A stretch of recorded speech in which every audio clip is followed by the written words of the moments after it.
വിജയേട്ടാ അച്ഛൻ തന്നു വിട്ട ഉരുപ്പടിയത്. ഉരുപ്പടി?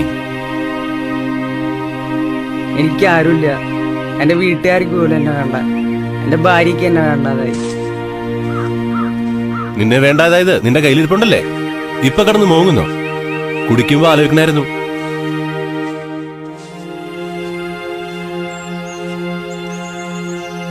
ഇല്ല, ഞാൻ ഒരിക്കലും കുടിക്കില്ല. എനിക്ക് നഷ്ടപ്പെട്ടല്ല എനിക്ക് തിരിച്ചിടണം. കിട്ടോ? ഞാൻ നിങ്ങൾ പറയണ മാതിരി എല്ലാം ചെയ്തോളാം. എനിക്ക് എന്നെ തിരിച്ചു വേണം. നിന്റെ വീട്ടുകാരെ അച്ഛൻ വിളിച്ചിട്ടുണ്ട്. അവര് വരും. പക്ഷേ നീ നിന്റെ കുടി നിർത്തണം. എന്നാലേ അവർ നിന്റെ കൂടെ ജീവിക്കൂ. തൽക്കാലം കുറച്ചു ദിവസം നീ എന്റെ കൂടെ നിൽക്കുക. എന്താ, പറ്റൂലേ? എന്താ പറ്റൂലേ? വേണം നന്നായിക്കോടാ. തോന്നി വിജയേട്ടാ, ഞാൻ പോണം. ആ